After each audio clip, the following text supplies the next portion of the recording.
Vasquez. Ako po si Danny Buenafe. Ako naman si Nina Corpus. At ito, ang Balitang Europe. Samahan niyo po kami sa paghahatid ng mga mahalaga at makabuluhang pangyayari sa iba't ibang bahagi ng Europa. Saan man dako ng mundo, asahan niyong naroon kami. Handang maglingkod sa bawat kapamilya Pilipino. Nagdaos ng Halloween night ang isang samahan ng mga Pilipino sa Luxembourg.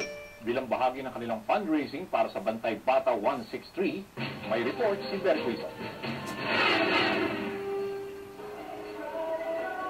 Mismong si Tina Monsong Palma, direktor ng Bantay Bata 163, ang panauhing pandangal ng samahan ng mga Pilipino, Luxembourg ASBL, dito sa Strassen, Luxembourg.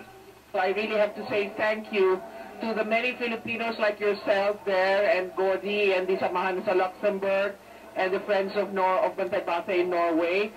Layo ng okasyon na suportahan ang mga programa ng Bantay Bata 163. Maswerte tayo kasi tayo ay lumaki na may magulang at na nag-aalaga sa atin, at sila ay walang magulang na nag-aalaga.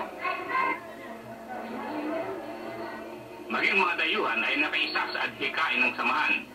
I fall in love with the Filipinian, so I learn a lot of them, and I see that all the people have the right of help. So, and I think I can help, so I do it.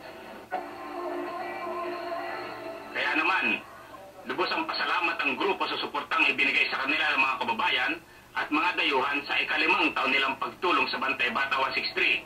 Para sa Balitang Europe, Bel Quizon, Strassen, Luxembourg.